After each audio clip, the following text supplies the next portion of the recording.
What is clear here is it's the same methodology, the use of disinformation or malign influence, whether in the maritime domain by the Chinese Communist Party or internally by some groups of our MUP retirees. Pareho umano ang pattern na ginagamit ng Chinese Communist Party at ng ilang individual sa bansa na nais sirain ang reputasyon ng sanaang lakas ng Pilipinas.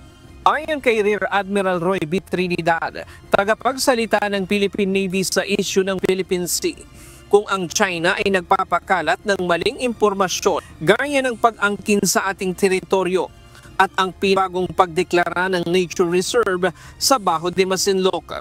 Ito rin ang estratehiyang ginagamit ng ilang individual sa bansa.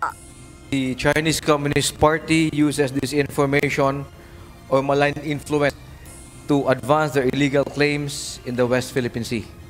This includes the 9-dash line, the Chinese Coast Guard law, the recent pronouncement on a nature reserve, and the other false narratives.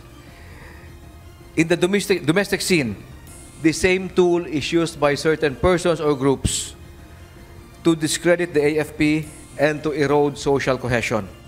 Inihalimbawa ni Trinidad ang tangkang paggamit sa mga retiradong opisyal ng militar at uniform personnel upang siraan ng AFP.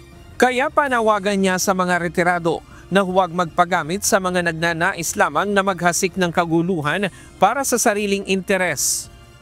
Recently, there was an attempt to agitate some of the members of our MUP retirees to organize them and eventually mobilize them against the AFP. We call on our MUP retirees to help protect their ranks from certain individuals who deliberately distort the truth for their own ulterior motives.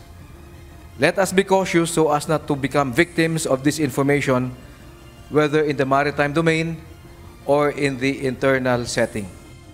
Sa ngayon, wala pang direktang ebidensya na may kinalaman ng China sa lokal na pagpapakalat ng maling impormasyon. Mariin namang itinanggi ng AFP ang kumakalat na issue na umano'y banta ni Pangulong Ferdinand Marcos Jr.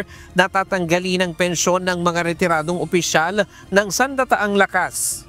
Ayon sa AFP, walang katotohanan at malisyoso ang mga akusasyon sapagkat patuloy ang suporta ng pamahalaan sa kanila at sa kanilang mga benepisyo. A military pension is an earned benefit, granted only after at least 20 years of honorable and loyal service to the nation. This is protected by law and cannot be arbitrarily withdrawn. Maaaring matanggalan lamang ng pensyon ng isang retiradong opisyal kung may final conviction ito sa mga kasong may kinalaman sa moral turpitude, gaya ng rebelyon, sedisyon o kudeta, alinsunod sa Presidential Decree 1638. Paalala ng AFP sa publiko, huwag magpapakasangkapan sa mga maling impormasyong kumakalat sa social media na maaaring magdulot lamang ng kaguluhan. Ryan Lacanlale, UNTV News and Rescue. Diyos ang aming sandigan, serbisyo publiko ang aming pinahahalagahan.